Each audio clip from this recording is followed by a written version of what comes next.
at least 48 Palestinians were killed in Gaza today. Now, 37 of those were in Gaza City. Four more people, including children, have starved to death in the last 24 hours. Now, up to 80 were killed yesterday, including 61 in Gaza City. Now, a home was bombed yesterday, and a mother said she and her husband and son almost lost their lives. She said her mouth was filling up with dirt as she was stuck in the rubble, and I guess she was saved before, she completely suffocated, but unfortunately her daughter suffocated to death in the rubble, and she said her husband and son are in critical condition. Now, Israel attacked, I think, 6 different places in southern Lebanon, and they said they were targeting Hezbollah military sites. Now, even though a ceasefire was put into place like last November, they have been attacking basically different places in southern Lebanon this whole time. Now, some of those places had kind of been deserted,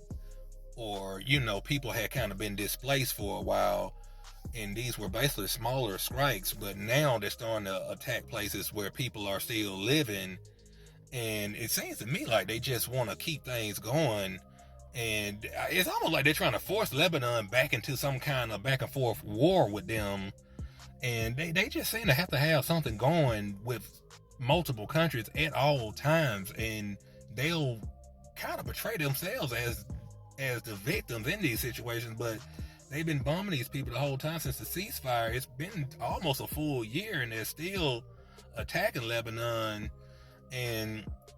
they're claiming that it's because of Hezbollah, and they're trying to keep Hezbollah from getting to a point where they can attack them again, but it seems like they just want to keep stuff going with them, so like I said, they can just kind of force them back into some kind of war, and this may play into them just wanting to get more funding from America to fund their military, and they want to, present it like they have to get X amount of money so they can have enough, to fund their war. But